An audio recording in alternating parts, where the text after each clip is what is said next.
Yeah, so Fuck, fuck, fuck. Who the is Dan Freidenberg? Hey, what's up? I'm Dan Friedenberg. I'm a commercial real estate guy. I'm from the internet. Figure it out! But I still don't know who he is.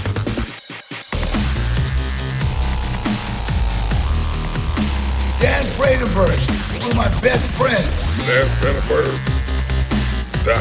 front of a house, it's going to be torn down soon. I understand that there are power lines that are getting kind of close. What's up again? This is Dan Friedenberg, and that there is we're seeing more properties like this being built. Let's do some stuff. Talk to you later. Bye.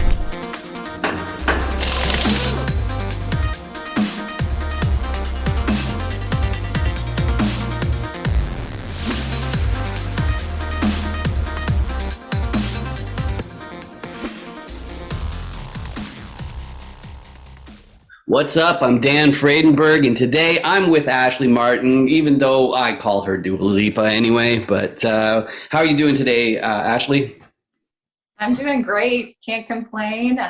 In beautiful Ohio, but we have some thunderstorms today, so you might hear it in the background. Yeah. Did you get the heat wave that we got as well? We did, and we also got a notification for 80-mile-an-hour winds. So Yikes! it's been an interesting 24 hours.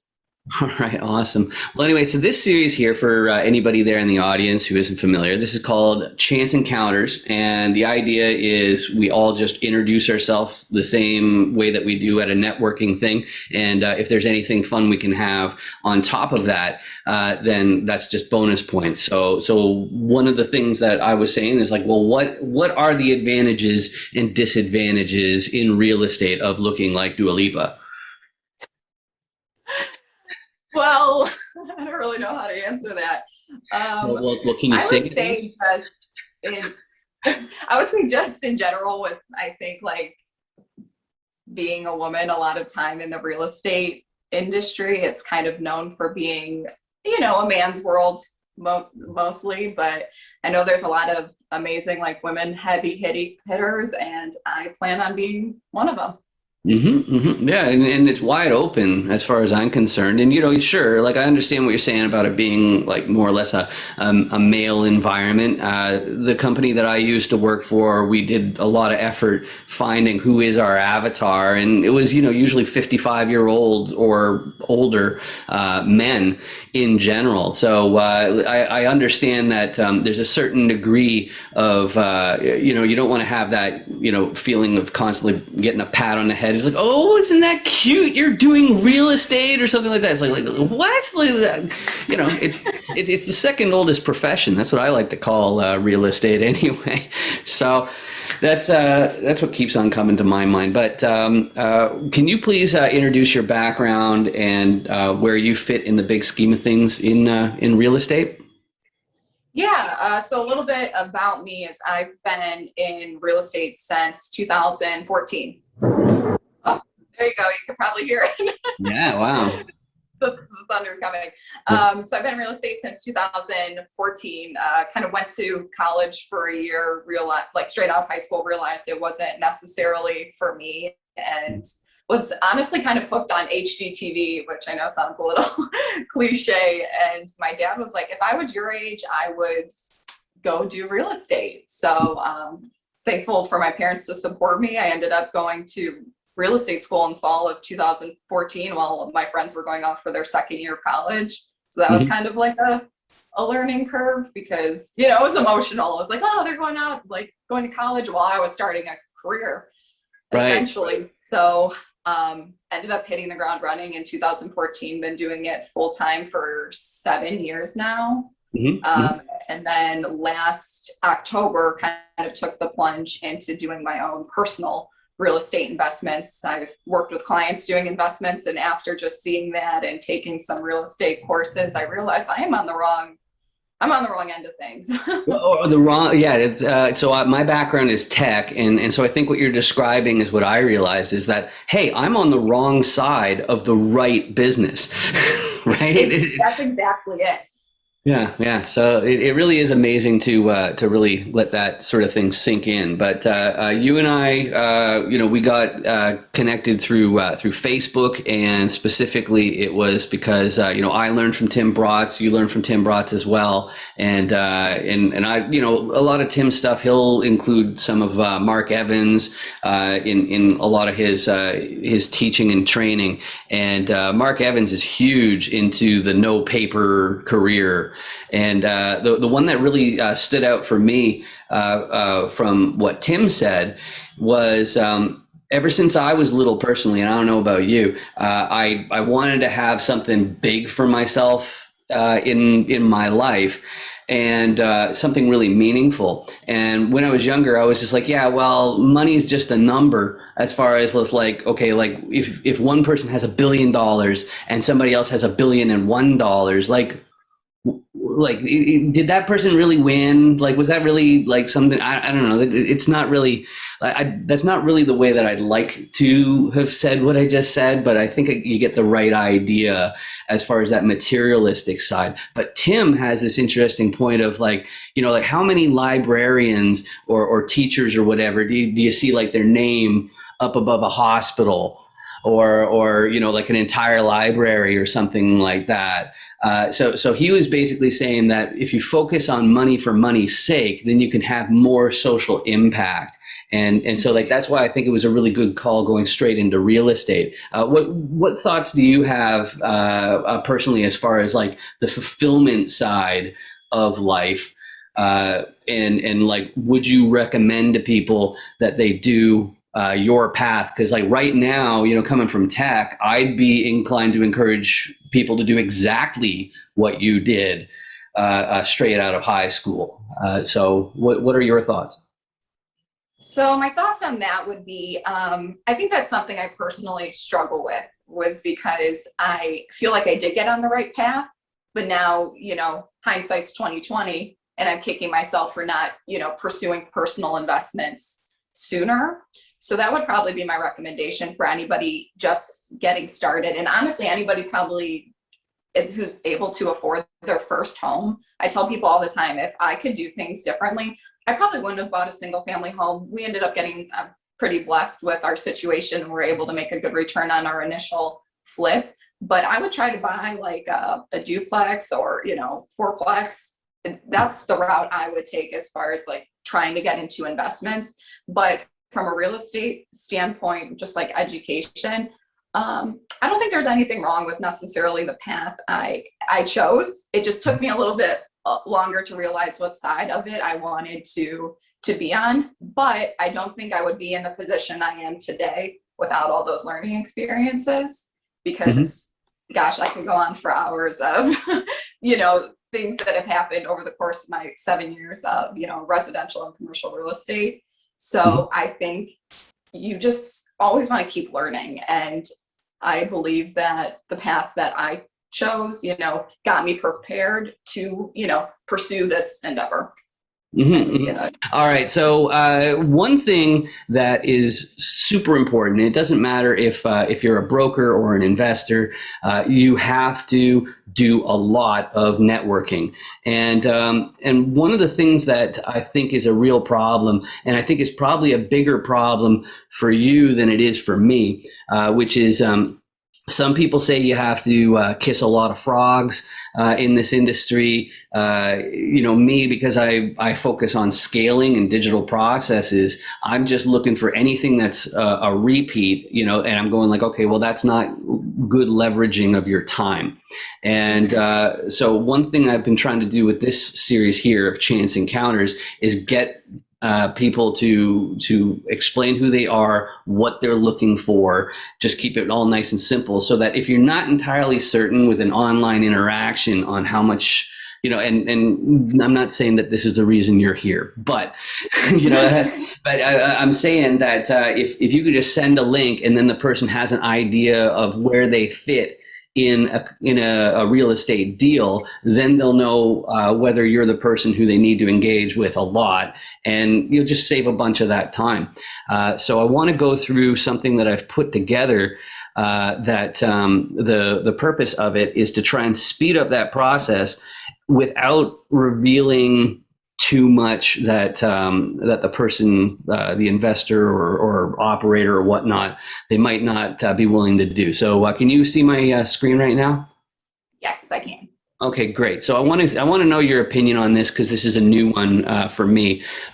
These are the 6 different roles, but the problem is a lot of people, when they're getting into real estate, they're not even sure which role they're going to take. But the next 5 questions, they'll be crystal clear on which one applies to them. So these are the 5 different reasons I can think of for why somebody wants part of an apartment complex. The first one is that they're looking to preserve their purchasing power. I was told yesterday that a lot of people wouldn't understand what this is, but if somebody's in this position, they'd know exactly what it means. And basically what they're saying is that they have a decent enough nest egg that they are really investing just to control the impact of inflation. And then the second one is that they want to trade time for wealth. Me personally, I'm definitely in this category because I realize that as a high earner in tech, if I end up taking my income then and then investing it, then I got this intermediate step of income tax, and so I'm losing out big time just by doing that. So why not actually work in the real estate business as a co-GP? And go directly to wealth. The next one is maybe they want to fast track their retirement. Okay, so they're not independently wealthy, but they at least have some money to work with in LP positions and whatnot. And they want to say that if you want something done, you should have a hand in doing it yourself. And speaking of having a hand in doing it yourself, the next one is for the people who are just pure ambition. They just have to be a billionaire. In other words, I have a very small penis. And so if you have no limit whatsoever to your ambition, and everybody needs to it, I just love the idea of people coming to a meetup and saying, oh yeah, so where are you? It's like, yeah, I've got a very just tiny penis.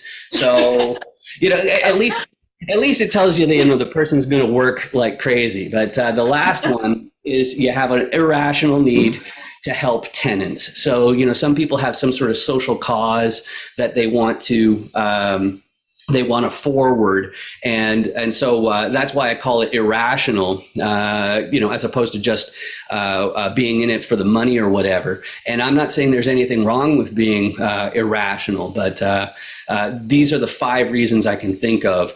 So first of all, do you see yourself as any of these 5 particular roles more than any others in a real estate deal? I'm almost nervous to say which one I see myself. Part of the thing is I also want women to come in and say that they have a small penis, because I think that they really enjoy it. It's not something you really get a chance to do that often, right? So it's like, hey, why not? I think I am super ambitious, which is what is going to help me be super successful, because failure in my eyes is not an option. And also I relate to the last slide, because from a standpoint of genuinely wanting to help tenants and just create a really great environment, I feel that way. But I'm also a huge advocate for just animals in general, and especially pets. And I always see online, unfortunately, where people can't find apartment complexes that allow, let's say, pit bulls, for example, certain breeds, misunderstood breeds of dogs. I would love nothing more than to offer a safe place where, they feel like they're welcome, the humans and, their pets. So. Yeah, that's exciting stuff. But so then, as far as your experience, because you've met thousands or tens of thousands of investors at this point, how do you think my coverage is there? And if somebody does have a "Hi, my name is" tag, and it says which of those it is, time for wealth, or PPP for purchasing power protection, something like that. I know that I'd know much better how to interact with that person and tell them the things that I can do to help them much more effectively if I know that. Whereas, because like some people, they've got all the initiative in the world, but they don't have any capital to put any skin in the game.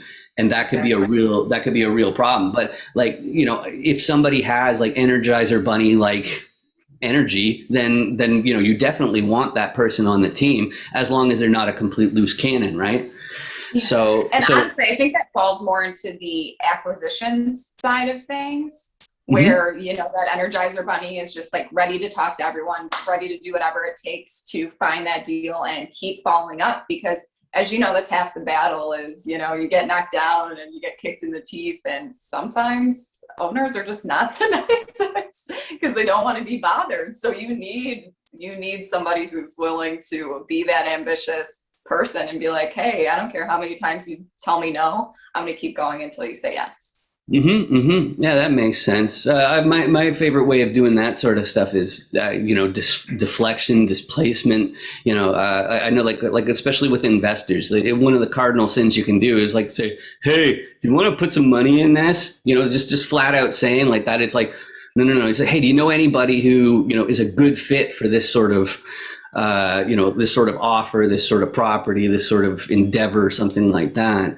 What else do you find is a very effective way to work with investors and get them on board while they're on the fence? Do you have any suggestions for people? Yeah, I do. So it's not just me on my side of the real estate business. I partnered with my older brother, Jared, is my business partner. He has some exciting news to share here soon. And he handles a lot of the benefit side because he's really comfortable having those conversations as far as, like different tax breaks, how it's an incentive, how actually investing is going to be making you more money than having your money sit in your savings account in the bank. So there's a whole world out there of the benefits. And I think when you can actually relay that and relay it in an educated manner, people will believe you and they want to invest and see, what legacy wealth is really like. That makes lots of sense.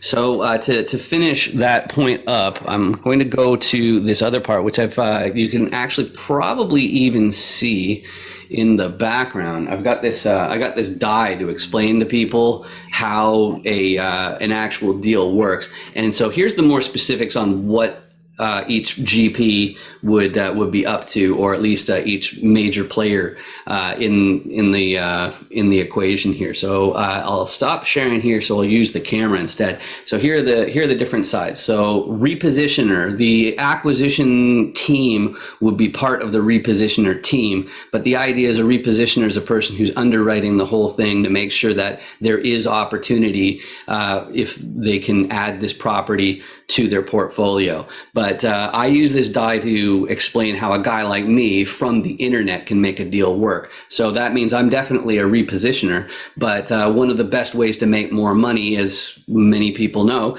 is to get a contractor and fix the building up. That way you can charge more rent. And as I said before, real estate is such a mature industry, it's very competitive. So finding a deal that, basically you're buying it below market rate, it's not a simple matter in general. So that's why you have to have some sort of upgrades or something like that, because if they could charge more in rent, they probably would. So the problem, though, is that if you're from the internet and you're a repositioner, even if you have the contractor, you still need somebody to run the whole thing. Okay, so here I've got the money going down the toilet. So operations would also include the financial person, like possibly even marketing or whatnot, but that's all the day-to-day stuff. And you all already know that, of course. So if you're a repositioner, you're on the internet, you got your contractor, you got your operations, and you're smart enough not to let your operations do your contracting, okay? Because that's a really bad idea. Like, sure, they can unclog a toilet or a sink, but can they actually, build a patio that's square? It's like it's tough to say. But since I'm from the internet, Right, yeah, but since I'm from the internet, the other problem about operations is you do have to have somebody who's overseeing or like checking in occasionally. So you're going to need a local. You're going to need somebody who can drop in, unlike me, who doesn't have to get a visa. Well, okay, I don't need a visa to go to the States, but I'm saying like, like all those things. I'm not going to be flying down all the time. So you have to have somebody in the fold who's a local. And then what happens is that, repositioner finds the property, gets the contractor, gets the operations team, has the local in place, then they turn around to the financier, in other words, the bank, and say, hey, give me a whole whack of cash so I can buy this building. And they'll say, okay, yeah, so you got all those pieces covered, but who's your sponsor? And you're like, you what? Right? Who's your sponsor? And that's the person who has the net worth that's equal to the amount, equal or greater than the amount of the loan. Then they have to own a similar asset. This part's pretty shocking to a lot of people, I think, because like even Elon Musk, if he wanted to buy a 450 unit apartment complex and get a loan, he'd have to have somebody in the fold, especially if he wants agency debt, non-recourse. He has to have someone in the fold who already owns a similar property. So you know that I'm also conflating on the financier side. That's for SEC reasons. I said, oh, that's the bank, but really, there's private capital and there's the type of capital that you get from like a mortgage broker or whatnot. So I'm trying to keep it really simple, but I think this is a pretty good model where, you can teach an 8-year-old basically, how a building works. So I guess the first question I have for you, and I know we got to wrap this up, is what side of this from what you've seen is the hardest one to find or is the most in demand? It's obviously not repositioners, because like you just decide that you're a repositioner and you're a repositioner. Doesn't mean you're a good one. Yeah, exactly. Right now, obviously that could change on like a year by year basis, but right now I'd say finding assets is the hardest, and also finding contractors, finding good work and for a reasonable price, because materials are up. So those would be the two biggest. The money seems to be coming almost easier right now for most people. Everyone has something to invest in and roll over. So I would have to say, yeah, the acquisition side of things and contracting. Right. That makes lots of sense. All right. So as far as people in real estate go, can you please describe the perfect person for you to help? Like the person who is like, okay, you can help them more than anybody else get ahead in real estate. Can you describe that person for me? Okay. So I think on like the residential side, the perfect, person that I could probably help would be somebody who's just starting out and just wants a good, mentor, who's ultimately looking to maybe do what I did, which is start out, get educated, work with tons and tons and tons of buyers and sellers, get their feet wet, and then slowly transition into the investment side of things, and just have somebody there as a support system, basically, to be like, hey, like if now you're able to afford a home, this is what I would suggest doing, which is going back to the beginning of our conversation of, buy a duplex, buy a triplex, buy a quad, and start building your legacy that way. Because if I would have started doing that X amount of years ago, I can only imagine where I am would be now. Right. Yeah. There's so much of it. I also related to so real estate and social media, personal branding presence. They're both like that saying about trees, right? When's the best time to plant a tree? Well, it's 20 years ago. What's the second time? Right now. Okay. And so like, as far as my own personal branding thing, I was in digital security. So like I didn't even post pictures of my family on my Facebook. Okay. So, even Equifax, they didn't even know who I was because I lived in Taiwan for 15 years. Okay. So I was like a digital ghost. So I had to get somewhere and somewhere fast because, if I'm in real estate, then, people are going to want to be able to check up on me. Right. So I think you do have to be concerned about that. You're pretty big on social media though. So like what sort of things do you find really works on platforms like say Facebook? So I recently just started kind of doing quotes each morning, kind of putting it in my own branding, so people get like, familiar with, when they see it coming across in a certain color and format, that, oh, it's Ashley's post, just to be like motivation for them. So I think that's what works for me at this point in time, is just like posting some like helpful hints, motivational quotes, things that are relatable, that people see and they want to engage with and share back on their own platforms. Okay. One other question that I have, and I'm not sure that I'll keep it in the interview, because you might be like, I don't know. I find that online, nobody has a problem with wasting the time of a pretty girl. Okay, I'm not a pretty girl, and so as a result, I know a lot of ways where people they seem almost a little bit afraid of wasting my time, and I'm just assuming that's the truth. That like they're those huge time sucks, and that's what when I was talking to the camera earlier about leveraging your time and just having a link where it's like, okay, if you want to know my background, what I'm interested in, like what my buy box is specifically, because that's really what people need to know, is what sort of properties are you interested in co-GPing or anything really. That's what was coming to my mind, is like what are some things that are specific to women that would really help leverage your time. And I guess to start it off, like one thing I do is I'm very careful with my friend requests or connection requests. So I look for anything that's spammy. And the other thing too that I can confess is that in general, if your profile picture, if it's a hot girl, that's strike one for me.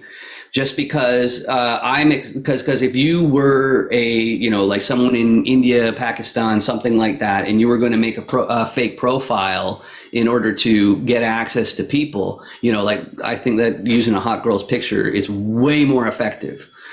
So what comes to mind when I say that, or do you think I'm completely out to lunch? I'm not sure if I'll be answering this correctly, but what I have been doing, because years ago when I first got into real estate, I wasn't great at this. I used to accept all friend requests that came through, that anybody who was basically said they lived in Ohio. So I'd see if they lived in Ohio. I'd only accept people from Ohio. And then a few years later, this is an awful story, somebody reached out to me and was like, so-and-so killed, I don't know, like his girlfriend or family or something. Guess who's friends with them on Facebook? And they're like, Ashley Martin Realtor. I'm like, oh my God. Like at that point in time, I'm like, I need to start like screening this better, because that was just such a horrible story, because you don't know anything about them. I just assumed at the time that like anybody who, was from Ohio, could be a potential client. Obviously, didn't know he was, or whoever this guy was going to do this. So with that being said, at the beginning of this year, actually, I started, this is kind of bad, I started on everyone's birthdays. I would go through and screen them. So, Facebook pops up and they tell you it's 15 people's birthdays today. I'd go through and I'd click, I'd screen them just to see if like kind of, our morals like align, and how we could like benefit each other in each ways, and just, life habits, and if they're a positive person or a negative person, because I don't want to see that stuff. And I want to actually like start engaging more with the following. So I started weeding out people. So I wish happy birthday to the people I was keeping. And that was just kind of my way of starting to filter out in an over a year process, instead of just trying to go through and do one big purge. From that standpoint. So I don't know if that necessarily answered your question. Yeah. That's a fantastic answer, because one of the things I had to do when I worked for web.com is I had to be a manual spam filter, including the like a lot of my colleagues had to as well. Just going through, and this is for like a big corporation, so you can imagine how much spam it got. It was also 11 years ago, right? So it was a different time for spam and spam filters in general. But I'd say the most effective single thing I've done to help helped me in scanning through and vetting people and taking the smallest amount of time. It's because I actually met the world's fastest reader, and I interviewed him a couple times and took his course on speed reading, and that really helps. Just blasting through them real quickly and going, it's like, yep, that's all trash. Don't need. I don't need to read any of that. That sort of thing. That's the only suggestion I can give with my digital background and whatnot. But I think that really helps. Okay, so that's what I got for you today. Let me think for a second, since I'm gonna already have to edit that out. I covered that. What else did I say here? I wanted to cover. Okay, we're good for that. Ohio got that. Yeah, I think that's so we didn't really get any sort of buy box as far as like what sort of properties you'd be interested in areas. So all right, and right now, what investment properties really interest you the most? What's your focus, location, unit count, and whatnot?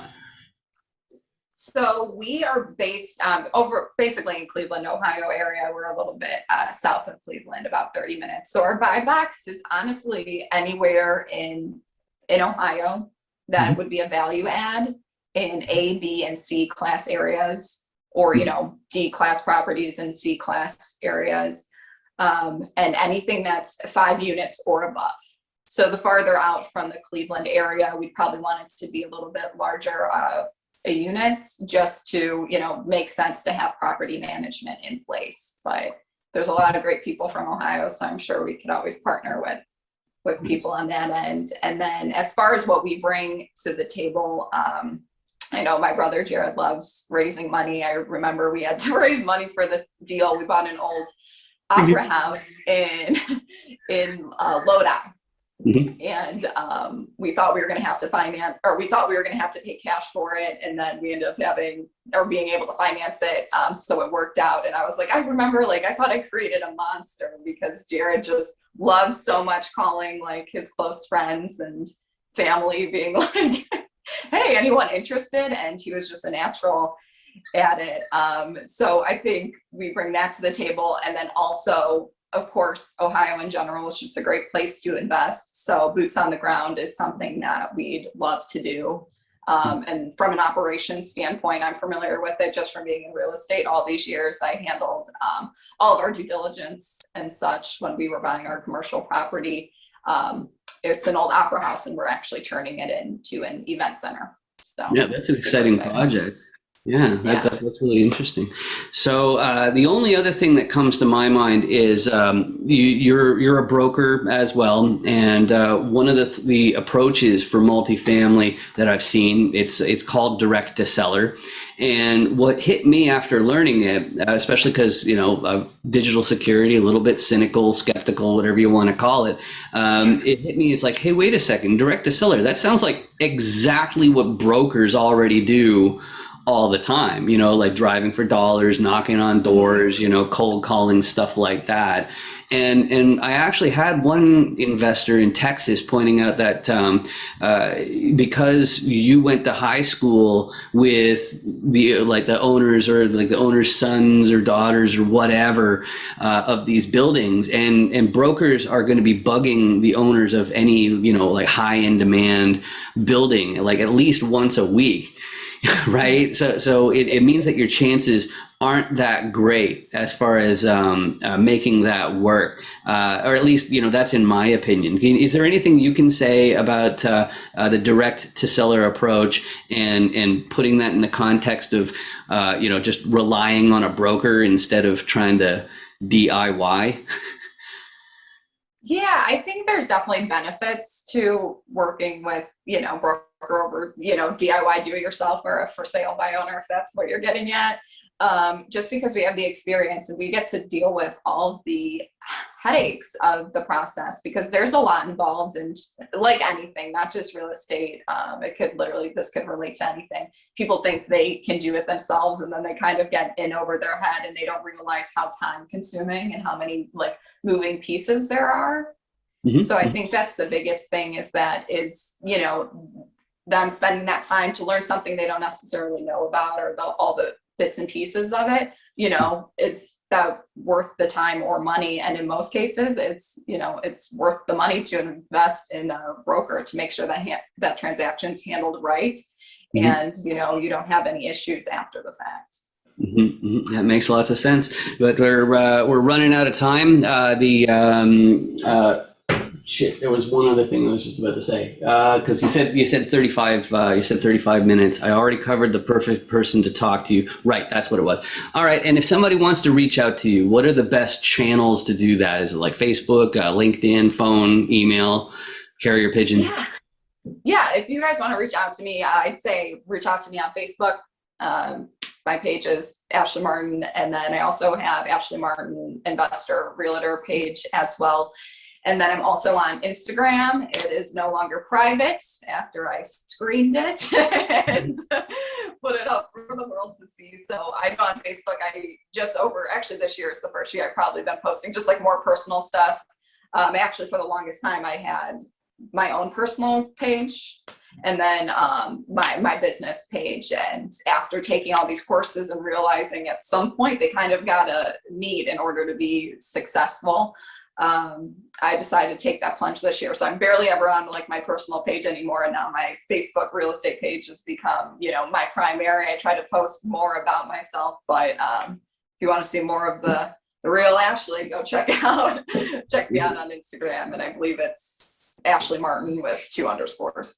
All right, and they can reach out to you to find it out for sure when you're not being interviewed. So it's being on the spot. So, where's my shit? Oh no, that's funny. No, this has been great.